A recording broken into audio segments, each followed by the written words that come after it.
నానా మాటలు చెప్పి ఆయన చెప్పడమే కాకుండా వాళ్ళ కేంద్ర పార్టీ నాయకత్వాన్ని కూడా గల్లీకి తీసుకొచ్చి ఓ రోజు వరంగల్ డిక్లరేషన్ అని, ఓ రోజు రైతు డిక్లరేషన్ అని, ఓ రోజు మహిళా డిక్లరేషన్ అని, సారు పైసలు ఎడికేలు వస్తాయంటే కేసీఆర్ తిన్న 1,00,000 కోట్లు వసూలు చేసి ఇస్తామని, ఇట్లా నోటికి ఏదొస్తే అది మాట్లాడి అధికారంలోకి వచ్చి సుమారు 7 నెలలు పూర్తవుతుంటే ఇప్పుడు కమిటీలు వేస్తున్నాడు సార్, కమిషన్లు వేస్తా ఉన్నాడు, కాలయాపన చేస్తూ ఉన్నారు. ఇది బాధాకరమైనటువంటి విషయం. వర్షాలు ఆశించినంత వర్షాలు రాక రైతన్నలు ఒక పక్క విత్తనాలు, ఒక పక్క ఎరువులు, ఇంకొక పక్క లాగోడికి పెట్టుబడికి కావాల్సినటువంటి పైసలు లేక అవస్థలు పడుతుంటే సార్కి ఇప్పుడు గుర్తొచ్చింది ఒక కమిషన్ వేయాలని, ఒక కమిటీ వేయాలని, ఉప ముఖ్యమంత్రి నాయకత్వంలో దాని మీద విచారణ చేయాలని ఇప్పుడు ఆలోచించడం అనేది దురదృష్టకరమైనటువంటి విషయం. నేను చెప్తలేను ఇవి, రేవంత్ రెడ్డి గారు చెప్పినటువంటి మాటలనే మళ్ళీ మీ ద్వారా రైతన్నల పక్షాన ప్రభుత్వాన్ని నిలదీయాలనే ఉద్దేశంతో ఈరోజు మీ ముందుకు రావడం జరిగింది. అభయహస్తం మేనిఫెస్టో అలా రాహుల్ గాంధీ మొన్న ఏదో శంకరుని బొమ్మ చూపెట్టి పార్లమెంట్లో అభయముద్ర అభయముద్ర అభయహస్తం అని ముచ్చట చెప్పిండు. ఆ రాహుల్ గాంధీ గారు చెప్పిన అభయహస్తం మేనిఫెస్టో రేవంత్ రెడ్డి గారు ఇక్కడ విడుదల చేసినటువంటి వరంగల్ రైతు డిక్లరేషన్ ఏం రాసిరంటే అన్న దీంట్లో మొదటిది, కాంగ్రెస్ ప్రభుత్వం ఏర్పడిన వెంటనే రూపాయలు 2 లక్షల రైతు రుణమాఫీ, ఇది మొదటిది. రెండోది ఏం రాసిరన్నా, ఇందిరమ్మ రైతు భరోసా, భూమి ఉన్న రైతులతో పాటు కౌలు రైతులకు కూడా ఏడాదికి ఎకరాకు రూపాయలు 15,000, భూమి లేని ఉపాధి హామీ రైతు కూలీలకు ఏడాదికి 12,000, అన్ని పంటలకు మెరుగైనటువంటి పంట రేటు. ఇది నేను రాసింది కాదన్నో, మూతపడిన చక్కెర కర్మాగారాలు తెరిపించి పసుపు బోర్డు ఏర్పాటు చేస్తాం, పంట బీమాతో మన్రేగాని అనుసంధానం చేసి వ్యవసాయానికి రైతులకి ఉపయోగకరమైనటువంటి పనులు చేస్తాం. దిస్ ఈజ్ కాల్డ్ వరంగల్ రైతు డిక్లరేషన్ చాప్టర్ 3 అభయహస్తం మేనిఫెస్టో. గౌరవనీయులు పిసిసి అధ్యక్షుని హోదాలో రేవంత్ రెడ్డి గారు పుస్తకం రూపం లోపల ప్రకటించినటువంటి కాంగ్రెస్ మేనిఫెస్టోలో రైతులకు సంబంధించి వారు ఇచ్చినటువంటి హామీ ఏమన్నారు, ఇంకా డిసెంబర్ 9వ తారీఖు సోనియా గాంధీ గారి బర్త్డే, తెలంగాణ ఇచ్చిన తల్లి సోనియమ్మ పుట్టినరోజు డిసెంబర్ 9, కాబట్టి డిసెంబర్ 9 లోపు 2 లక్షల రూపాయల రైతు రుణమాఫీ చేస్తామన్నాడు. తెలంగాణ మీద గౌరవం లేదు, సోనియమ్మ మీద గౌరవం లేదు, ఆఖరికి వాళ్ళు పెట్టుకున్న రైతు భరోసా పేరేంది, ఇందిరమ్మ రైతు భరోసా. ఇందిరమ్మ పేరు మీద గౌరవం లేదు, సోనియమ్మ పేరు మీద గౌరవం లేదు, వరంగల్ రైతు డిక్లరేషన్ పేరు మీద గౌరవం లేదు, కాంగ్రెస్ పార్టీకి తాను ఇచ్చినటువంటి ఎన్నికల మేనిఫెస్టో మీద అంతకంటే గౌరవం లేదని చెప్పడానికి ఈ ఒక్క పేజీ చాలని నేను అనుకుంటా ఉన్నా. అందుకని ముఖ్యమంత్రి గారు ఆయన భాషలో చెప్పాలంటే పాలమూరు జిల్లాలో తొలుత అని చెప్తారు, ముఖ్యమంత్రి గారి భాషలోనే చెప్తా, నేను చెప్పింది కాదు, తొలుత ఆయన అన్నమాట. తొలుత తొలుత అంటే ఫస్ట్ అని అర్థం. అట్లా పాలమూరుల భాషలో జర అదొక పదంగా టిపికల్గా వాడతారు దాన్ని. దాంట్లో చెప్పిండు ఆయన, ప్రముఖ తెలుగు దినపత్రికలో వాళ్ళ నాయకుడు ప్రస్తుత ఎల్ఓపి కాంగ్రెస్ పార్టీ లోక్సభ పక్ష నాయకుడు రాహుల్ గాంధీని పక్కన పెట్టుకొని ఆయన చెప్పినటువంటి మాట, తొలుత రైతు రుణమాఫీ అన్నాడు. ఇంకా తొలుత రాలే, తొలకరు రాలే, ఈయనకి ఇంకా తొలకరు వర్షాలు ఎప్పుడు వస్తాయో తెలియదు. ఈయనకు తొలుత అంటే 9 నెలల. ఇవాళ డిసెంబర్ 7వ తారీఖు రోజు ముఖ్యమంత్రిగా ప్రమాణం చేసిండు. ఆయన భాషలో, వాళ్ళ పాలమూరు భాషలో ఆయనే చెప్పిన మాట, తొలుత రైతు రుణమాఫీ. తొలుత పోయింది, 9 నెలలు అయితే పిల్లలు కూడా పుట్టే టైం వచ్చింది, కానీ తొలుత యాదికి వస్తలేదు రేవంత్ రెడ్డి గారికి. ఇప్పుడు ఉప ముఖ్యమంత్రి గారట, ఇంకో 4 మంత్రులట కమిటీ చేస్తారంట. My question is straight to the state government and honourable chief minister. Committee నివేదిక ఇచ్చిన తర్వాత మళ్ళీ ఈ డబ్బులు తెచ్చుకోవడానికి మళ్ళీ అడిగిపోతావు, ఏడికేళ్ళు అవుతాయి, ఎన్ని లక్షల కోట్లు వస్తాయి అసలు డబ్బులు, ఎన్ని లక్షల కోట్లు కావాలి రైతు రుణమాఫీకి? ఏమన్నా ఐడియా ఉందా మీకు? అసలు ఈ రాష్ట్ర ప్రభుత్వానికి అధికారంలోకి రావాలనే యావదప్ప, అడ్డగోలుగా మాట్లాడి అడ్డగైన హామీలు ఇచ్చి అధికారంలోకి రావడం తప్ప నిజంగా మీరు చెప్పినటువంటి ఏ ఒక్క మాటనన్నా, నేను ఒక అక్షరం తప్పు మాట్లాడితే ఏ శిక్షకైనా నేను సిద్ధం. ఇది నేను మాట్లాడినవి కాదు, ఈ ఓన్లీ నేను మీకు పేపర్ కటింగ్సే చూపిస్తున్నాను. ఇంకా వీడియోలు ఉన్నాయి చాలా అన్న మాట్లాడినాయి, మస్తు మస్తు మాటలు చెప్పిండు. దీంతో ఏమంటాడు, ఆగస్టు 15 నుంచి 30 లక్షల ఉద్యోగాల భర్తీ వచ్చేస్తుంది 15 ఆగస్టు. దీనికి ఇంకా నెలనే బాకీ ఉన్నది. ఇంకా రెండో మాట, బిలియనీర్లకు మోడీ మాఫీ చేసిండు, మేము పేదల డబ్బుల్లో ఖాతాలు వేస్తాం. నర్సాపూర్ సరూర్ నగర్ జనజాతర సభల్లో కాంగ్రెస్ అగ్రనేత రాహుల్ గాంధీ మా మెదక్కి వచ్చే చెప్పిండు అని, అందుకని నేను మెదక్ ఎంపీగా రెస్పాండ్ కావాల్సి వస్తుంది. తొలుత రైతు రుణమాఫీ. రాహుల్ గాంధీ గారు, వై కాంట్ యూ స్పీక్? మీ తల్లి పేరు మీద సోనియమ్మ బర్త్డే పేరిట డిసెంబర్ 9 పేరిట సోనియమ్మ తెలంగాణ తల్లి దేవత అని చెప్పినటువంటి సోనియమ్మ పేరిట ఇచ్చిన మాటనే తుంగల దొక్కితే కాంగ్రెస్ పార్టీకి ఇంకా దేని మీద భరోసా ఉంటుందో ఒకసారి ఆలోచించాలి మీరు. అభయస్థం మేనిఫెస్టో ఇంకో మాట చెప్తాడు.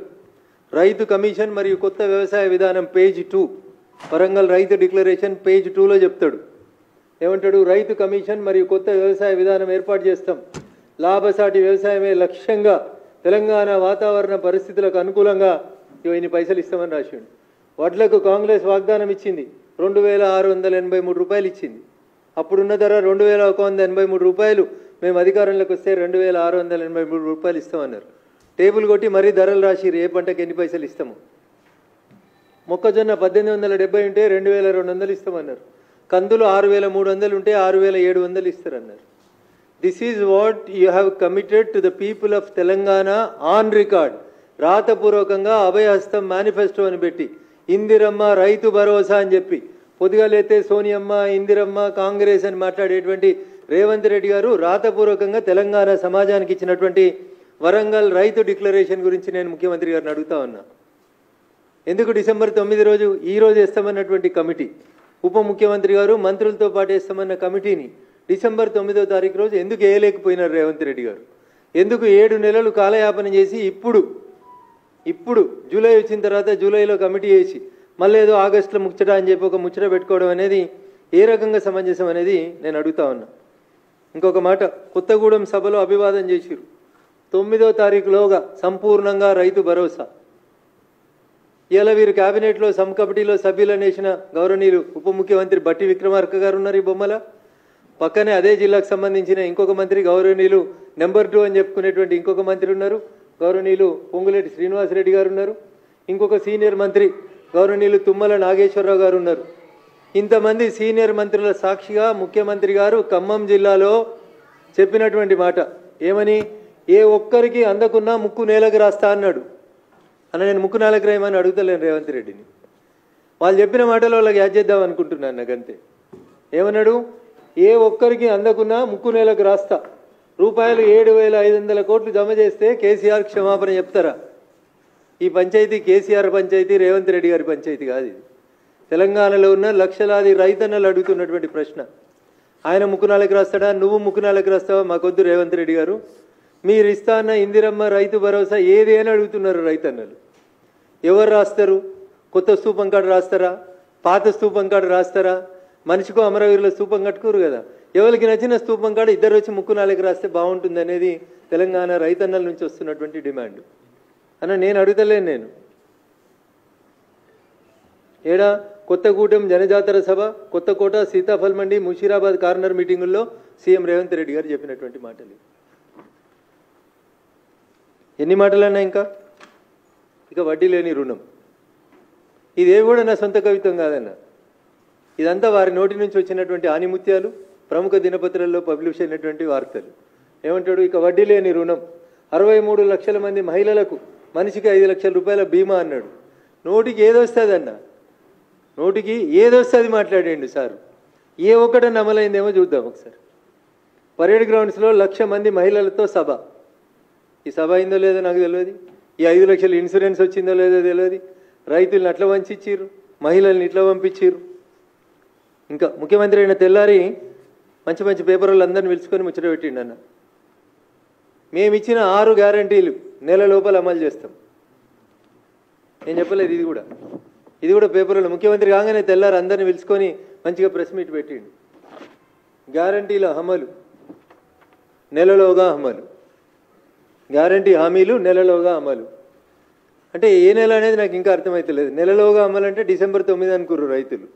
ఈయన నెలలోగా అమలు అంటే ఈ డిసెంబర్ 24, 25 లేకపోతే మళ్ళీ వచ్చి ఎన్నికలు వచ్చినప్పుడు వచ్చే డిసెంబర్ అయిందనేది నాకు తెలియదు.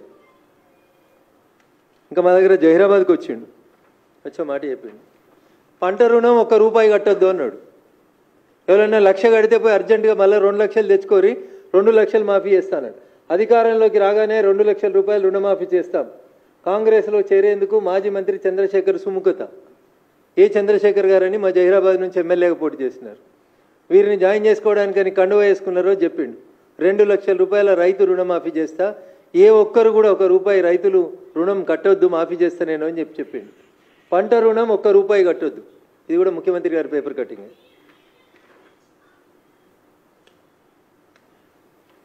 9లోగా సంపూర్ణంగా రైతు భరోసా. 8వ తేదీ నాటికి రైతు భరోసా పూర్తి. 8వ తేదీ ఒకరోజు ముందే జరిపి చెప్పిండు. ఇప్పుడేమంటుండు మళ్ళా? లక్ష్మీ నరసింహ సాక్షిగా చెప్తున్నా, లక్ష్మీ నరసింహస్వామి దేవుని సాక్షిగా చెప్తున్నా, ఏమని? 2 లక్షల రూపాయలు రుణమాఫీ చేస్తా 15 ఆగస్టులోగా అన్నాడు మొన్న ఎంపీ ఎలక్షన్లలో. అసెంబ్లీ అయిపోయిందన్న, పార్లమెంట్కి వచ్చినాక మళ్ళీ మాట మార్చిండన్న. డిసెంబర్ 9 పోయింది, సోనియమ్మ బర్త్డే పోయింది. ఇప్పుడు యాదగిరిగుట్ట లక్ష్మీ నరసింహస్వామి యాదికి వచ్చిండు అన్నకి. భువనగిరిలో గెలిపిస్తే 2 లక్షల రూపాయలు 15 ఆగస్టు లోపల రైతు రుణమాఫీ చేస్తానని లక్ష్మీ నరసింహస్వామి పేరు తీసుకొని ఒట్టు పెట్టుకున్నాడు. ఏ ఊరికి వస్తే ఆ ఊరికి. మా మెదక్కి వచ్చిండు వాళ్ళ క్యాండిడేట్ నామినేషన్కి. ఏడుపాయల దుర్గమ్మ తల్లి మీద ఒట్టేసి చెప్తున్నా 15 ఆగస్టులో మాఫీ చేస్తా అన్నాడు. వరంగల్ పోయిండు, సమ్మక్క సారలమ్మ సాక్షిగా మాఫీ చేస్తా అన్నాడు. మాఫీకి పైసలు ఎడినాయి చెప్పమంటే ఇప్పుడు కమిటీ వేసి దాని మీద విచారణ చేస్తా, ఎవరికి ఇవ్వాలి ఎవరికి ఇవ్వకూడదు అంటున్నాడు. సార్, వ్యవసాయం చేసే ప్రతి భూమికి, వ్యవసాయం చేసే ప్రతి భూమికి, రియల్ ఎస్టేట్ చేసే భూములకు ఇవ్వకు, లేఅవుట్ అయిన భూములు ఇవ్వకు, కొండలు గుట్టలు రాళ్ళు రప్పలుండి కేవలం టైటిల్ ఉన్నటువంటి బుక్కులుండి వ్యవసాయం జరగనటువంటి భూములకు ఇవ్వు. కానీ 2 ఎకరాలకి ఇవ్వాలన్నా, 5 ఎకరాలకి ఇవ్వాలన్నా, 10 ఎకరాలకి ఇవ్వాలన్నా అని ఒక కొత్త కార్యక్రమం పెట్టి, నేను చాలా స్పష్టంగా చెప్తా ఉన్నా భారతీయ జనతా పార్టీ పక్షాన, ఏ రైతు పొలం దున్నుతున్నాడో, ఏ భూమిలో అయితే పంట పండుతుందో అది ఎన్ని ఎకరాలు ఉన్నా ఇర్రెస్పెక్టివ్, 5 ఎకరాలు 10 ఎకరాలు 9 3 6 ఎంతున్నా సరే మనం ఇచ్చేది రైతుకి భరోసా. కాబట్టి ఎన్ని ఎకరాలు వ్యవసాయం చేస్తే అన్ని ఎకరాల వ్యవసాయ భూములకి రైతు భరోసా ఇయ్యి అని చెప్పి డిమాండ్ చేస్తా ఉన్నాం. మీరు చెప్పుర్రి 2 ఎకరాలు ఇవ్వమంటారా, మీరు చెప్పుర్రి 5 ఎకరాలు ఇవ్వమంటారా అని మళ్ళీ క్వశ్చన్స్ అడగొద్దు. ఎలిజిబుల్ ఉన్న ప్రతి రైతుకి, భూమి ఉన్న ప్రతి రైతుకి ఎన్ని ఎకరాల భూమి ఉంటే అన్ని ఎకరాలకి రైతు భరోసా ఇవ్వండి. కొండలు గుట్టలు రియల్ ఎస్టేట్లు ఆల్రెడీ హెచ్ఎండిఏ లేఅవుట్లుగా కన్వర్ట్ అయినటువంటి వ్యవసాయం నుంచి వ్యవసాయేతరానికి మారినటువంటి భూములకు మాత్రం ఇవ్వద్దు అనేది చెప్పొచ్చు కదా. 100% మేము పార్టీగా చెప్పడానికి ఎలాంటి సంకోచం లేదు. అందుకని ముఖ్యమంత్రి గారు మాటలు కోటలు దాటినాయి, చేతలు తంగేళ్ళు దాటుతలేవు. సెక్రటరియట్ గేటు దాటి జీవోలు వస్తలేవు. కమిటీల జీవోలే వస్తాయా, పైసలు ఏమన్నా వస్తాయా? పోనీ 15 ఆగస్టు కన్నా వస్తాయా? అప్పటికి కూడా రావా? అసలు ఏం చేద్దాం అనుకుంటున్నారు మీరు? తెలంగాణలో రైతన్నల్ని, వ్యవసాయాన్ని ఏం చేద్దాం అనుకుంటున్నారు? వానలు సరిగా పడతలేవు, రైతులు ఇబ్బంది పడుతున్నారు, ఎరువులు లేవు, విత్తనాలు లేవు. ఆఖరికి నిన్న మీరు కమిటీలు వేసిన 3 మంత్రులున్న ఖమ్మం జిల్లాలో ఒక రైతు ఆత్మహత్య చేసుకున్నాడు. తిరిగి తిరిగి తిరిగి తిరిగి ఎవరు రెస్పాండ్ కాకపోతే రైతు ఆత్మహత్య చేసుకున్నాడు. ప్రతిపక్షంలో ఉన్నప్పుడు చాలా మాట్లాడిన రేవంత్ రెడ్డి గారు, ఇలా మీరే ముఖ్యమంత్రి. ఒక రైతు లైవ్లో పురుగుల మందు దాగి తన భూమిని ఆ గ్రామంలో ఉన్న కొంతమంది మీ పార్టీకి సంబంధించినటువంటి నాయకులు కబ్జా చేస్తున్నారని ఇబ్బంది పడుతూ ఆత్మహత్య చేసుకుంటే ఇంతకంటే బాధాకరమైనటువంటి విషయం ఇంకొకటి ఉండదు. ధరణి అట్లే ఉంది, రైతుల సమస్యలు అట్లే ఉన్నాయి, ఎక్కడి కష్టాలు అక్కడే ఉన్నాయి. ఇంకా మీరు టైంపాస్ చేసేటువంటి కార్యక్రమాన్ని మానుకొని వెంటనే తెలంగాణ రైతాంగాన్ని ఆదుకోవాలని భారతీయ జనతా పార్టీ పక్షాన రాష్ట్ర ప్రభుత్వాన్ని డిమాండ్ చేస్తూ, ఇచ్చిన హామీలను నిలబెట్టకపోతే రైతన్నల పక్షాన ఉద్యమిస్తామని చెప్పి కూడా ఈ సందర్భంగా వారిని హెచ్చరిస్తా ఉన్నాం. Thank you.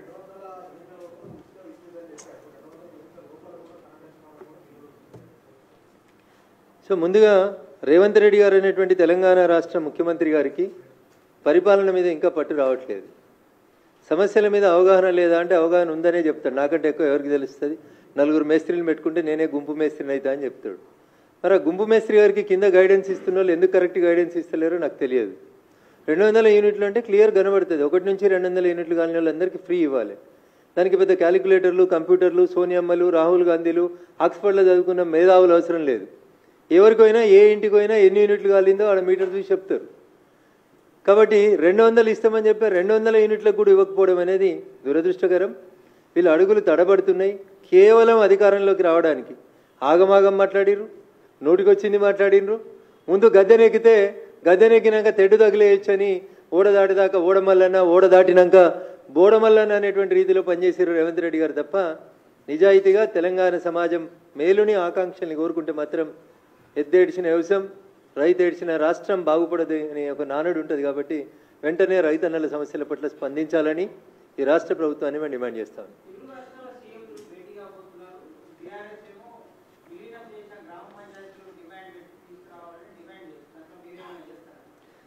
భారత రాష్ట్ర సమితి అనేటువంటి పార్టీ తెలంగాణ ఆకాంక్షల పేరిట 10 సంవత్సరాలు అధికారంలో ఉండి అధికారంలో ఉన్న 10 సంవత్సరాలు తెలంగాణ ప్రజల ఆకాంక్షల్ని పట్టించుకోకుండా తెలంగాణ ప్రజల అవసరాలని గుర్తించకుండా ఎంతసేపు నీళ్లు నిధులు నియామకాల పేరిట చేసినటువంటి వాళ్ళ వ్యక్తిగతమైనటువంటి స్వార్థ ప్రయోజనాలు తప్ప 10 సంవత్సరాల్లో 5 సంవత్సరాలు గౌరవనీయులు చంద్రబాబు నాయుడు గారు ముఖ్యమంత్రి ఉన్నారు, 5 సంవత్సరాలు జగన్మోహన్ రెడ్డి గారు ముఖ్యమంత్రి ఉన్నారు. ఏ రోజు కూడా నిన్న హరీష్ రావు గారు మాట్లాడినటువంటి ఈ 7 మండలాల గురించి కానీ లేదా ఆంధ్రప్రదేశ్కు పోయినటువంటి సీలేరు ప్రాజెక్టు గురించి కానీ ఏ రోజు కూడా చంద్రశేఖరరావు గారికి ఇంట్రెస్ట్ లేదు. రోజమ్మ ఇంట్లో తిన్న రొయ్యల పులుసు మీద ఇంట్రెస్ట్ ఉన్నది తప్ప ఆయనకి రోజమ్మ ఇంటికి పోయినప్పుడు మరి 7 మండలాలు ఏంది ఈ ఊర్లు ఏంది అనేది ఒకరోజు కూడా మాట్లాడేందుకు ఆయనకి ఇంట్రెస్ట్ లేదు. ఇంటికి పిలుచుకొని జగన్మోహన్ రెడ్డి గారిని అలాయి బలాయి చేసుకోవడానికి అవకాశం ఉంది కానీ 7 మండలాల గురించి ఊర్ల గురించి మాట్లాడరాలేదు. ఇలా బీఆర్ఎస్ పార్టీ హరీష్ రావు గారు ఏం మాట్లాడినా అది దయ్యాలు వేదాలు వల్లించినట్టే ఉంటుంది. ఒకరోజు కాదు మీరు ఈ రాష్ట్రాన్ని పాలించింది, 10 సంవత్సరాలు మీరు ఈ రాష్ట్రాన్ని పరిపాలించారు.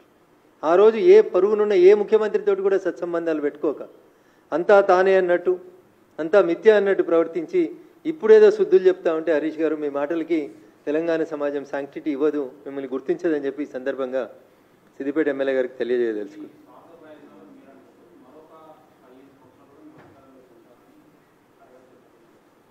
ఇంకొక 15 రోజులకి అసెంబ్లీ బడ్జెట్ సెషన్లు స్టార్ట్ అవుతాయి. అప్పటిదాకా ఇంకో 15 మంది పోకుండా కాపాడుకుంటే చంద్రశేఖరరావు చాలా గొప్పవాడు. అధికారంలో ఉన్నప్పుడు ఎమ్మెల్యేలు మంత్రులు ఇంకెవరిని కలవకుండా మనుషులంటే బానిసలని తానొక్కడే దైవాంశ సంభూతుడని ప్రగతి భవన్ అనేది ఇంకేదో అనుకొని ఎక్కువ ఊహించుకున్నాడు సార్ పాపం.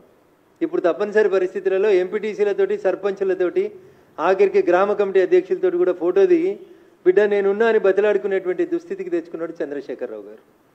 15 సంవత్సరాలు మర్చిపోండి. ఇప్పుడు అధికారంలో లేకుండా ఇంకొక 15 నెలలు మీ టీఆర్ఎస్ఓ బీఆర్ఎస్ఓ అసలు ఉంటుందా? దానికి పేరు ఉంటుందా? ఊరు ఉంటుందా? మీ ఎమ్మెల్యేలు ఉంటారా? ఏం జరుగుతుంది అనేది ఒకసారి చంద్రశేఖరరావు గారు ఆలోచించుకోవాలి. అంటే కోల్పోతున్నటువంటి నాయకుల మీద పట్టు కోల్పోతున్నారు. రోజుకో ఎమ్మెల్యే పార్టీ మారుతున్నాడు, రోజుకో సీనియర్లు పార్టీ మారుతున్నారు. నేను ఎప్పుడో చాలా రోజుల క్రితం చెప్పిన 2013లో నేటి ఫిరాయింపుదారులే రేపు పిరంగులై పేలుతారు కేసీఆర్ జాగ్రత్త అని. ఇలా ఒక్కొక్క ఫిరాయింపుదారుడు మళ్ళీ ఒక్కొక్క ఫిరంగై పేలుతున్నాడు. సో అట్లాంటి బాధల నుంచి బయటపడడానికి ఏం చేయాలని అర్థం కాక ఇంకా 15 ఏళ్ళు నేనే ఉంటా అన్నాడు. ఉన్న 10 ఏళ్ళే ఉద్ధరించింది లేదు, ప్రజల్ని కలిసింది లేదు. మళ్ళీ నీకు అవకాశం ఎందుకు ఇస్తారు ప్రజలు? తెలంగాణ రాష్ట్ర సమితి ఎలియాస్ బీఆర్ఎస్ పార్టీకి ప్రజలు సిఆర్ఎస్ ఇచ్చిండ్రు, కంపల్సరీ రిటైర్మెంట్ స్కీమ్ ఇచ్చిర్రు. గౌరవనీయులు చంద్రశేఖరరావు గారిని ప్రశాంతంగా ఆలుగడ్డలు బెండకాయలు వంకాయలు వండించుకొని వ్యవసాయ క్షేత్రంలో ఆరోగ్యం కాపాడుకోమని ప్రజలు ఇచ్చినటువంటి తీర్పును ప్రజాస్వామ్యాన్ని గౌరవించమని చంద్రశేఖరరావు గారికి ఈ సందర్భంగా హితవు పలకదలుచుకున్నాను.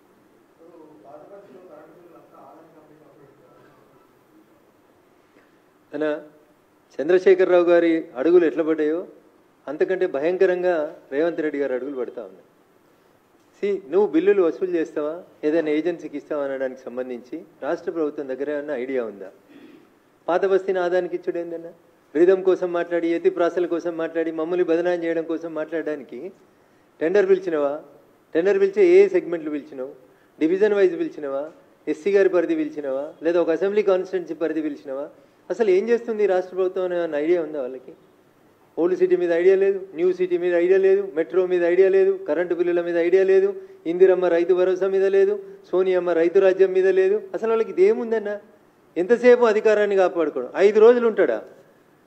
ఎవరు పీసీసీ అధ్యక్షుడు అనేది డిసైడ్ కావడానికి 5 రోజులు ఢిల్లీలో కాలయాపన వచ్చింది. కానీ ఇందిరమ్మ రైతు భరోసా కోసం మాట్లాడేందుకు అక్కడ అవకాశం లేదు ఆయనకి.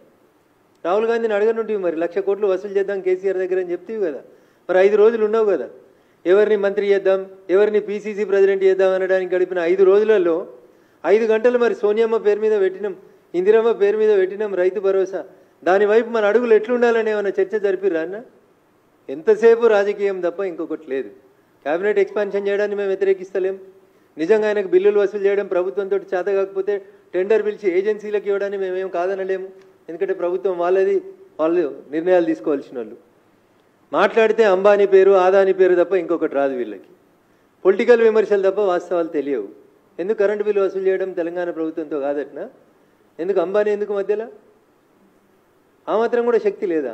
ఎలక్ట్రికల్ జేఏసీ ఉంది కదా, పొలిటికల్ జేఏసీ నడిపిన కోదండరామ్ గారు పక్కనే ఉన్నారు కదా, పిలుచుకొని కరెంటు బిల్లులు ఎట్లా వసూలు చేయాలో అడుగురు, ఓల్డ్ సిటీలో చెప్తారు. దానికోసం ఒక 5 గంటలు స్పెండ్ చేయరు రేవంత్ రెడ్డి.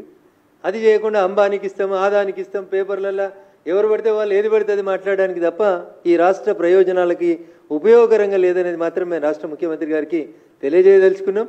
నిజంగా మీకు ఏమైనా ఇబ్బంది ఉండి మీకు నడపడంలో ఇబ్బందులు వస్తే మా వాళ్ళు చాలామంది సీనియర్లు ఉన్నారు, మా రామచంద్రన్ లాంటి వాళ్ళు, లక్ష్మణ్ గారు లాంటి వాళ్ళు, కిషన్ రెడ్డి గారు లాంటి వాళ్ళు ఒక అఖిలపక్షాన్ని పిలిచి అనుభవజ్ఞుల సలహాలు సూచనలు తీసుకొని అడుగులు తడబడుతున్నటువంటి ఈ పరిస్థితుల్లోంచి రాష్ట్రాన్ని మంచిగా నడుపుమని, ప్రజలు ఇచ్చినటువంటి మ్యాండేట్ని కాపాడుకోమని వారికి ఈ సందర్భంగా నేను నీతో పలకదలుచుకున్నాను.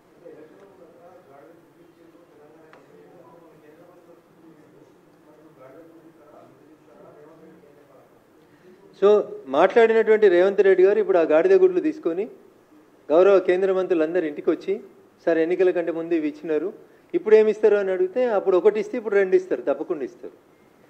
ఏ రాష్ట్రానికి ఏం రావాలి, డెవల్యూషన్ ఆఫ్ ఫండ్స్ ఎట్లుంటాయి, 16th ఫైనాన్స్ కమిషన్ ఏం చెప్తుంది. మా దగ్గర గుంపు మేస్త్రీలు లేరన్న, మా దగ్గర చదువుకున్న వాళ్ళే ఉన్నారు మంత్రులుగా, వాళ్ళకి తెలుసు ఎవరికి ఎట్లు ఇవ్వాలి, ఏ రాష్ట్రానికి ఎంత ఇవ్వాలి అనేది వాళ్ళకి తెలుసు అన్న. కాబట్టి we are not going to rule this country by depending upon the గుంపు మేస్త్రి ఆర్ మేస్త్రి. మేము ఈ దేశం, దీనికి ఒక ఎన్నికల సంఘం, దానికి ఒక నీతి ఆయోగ్, దానికి సంబంధించినటువంటి అధికారులు వీళ్ళందరూ ఉంటారు. డెవల్యూషన్ ఆఫ్ ఫండ్స్ ఎట్లా ఇస్తామో అట్లా ఇస్తాం.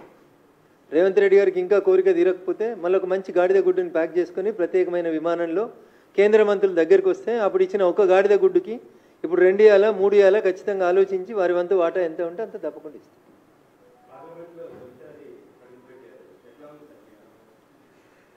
సో అనేక మంది యోధులు, ప్రపంచంలో భారతదేశ ప్రజాస్వామ్యానికి గుర్తింపు తెచ్చినటువంటి అనేక మంది మహనీయులు కూర్చున్నటువంటి ఆ సభలో కూర్చోవడం అనేది నిజంగా ఎవరికైనా ఒక డ్రీమ్.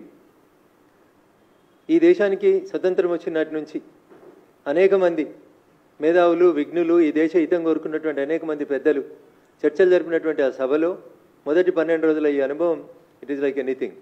నేర్చుకోవాల్సింది చాలా ఉంది. అందుకనే మొదటిసారి సభలోకి పోయిన నేను నిజంగా నిత్య విద్యార్థిలాగానే 12 రోజులు సభలో కూర్చొని నేర్చుకునేందుకు ప్రయత్నం చేసినాను. ఖచ్చితంగా ఏ ఆశలు ఆకాంక్షలతో అయితే తెలంగాణ ప్రజలు మమ్మల్ని గెలిపించి పంపించినారో తెలంగాణ రాష్ట్ర ప్రజల ప్రయోజనాలు, ఆకాంక్షల్ని నిలబెట్టడానికి భారతీయ జనతా పార్టీ ఎంపీలమైనటువంటి మేమందరం కూడా ఖచ్చితంగా నేర్చుకుంటాం. మేస్త్రి పని కాదు, చదువు నేర్చుకుంటాం. వచ్చిన చదువులోంచి ఎట్లా ఈ రాష్ట్రానికి ప్రయోజనాలు తేవాలో నేర్చుకొని తప్పకుండా ఫలితాలను తీసుకొచ్చేందుకు పనిచేస్తాం. It was a very good experience. Thank you అనండి.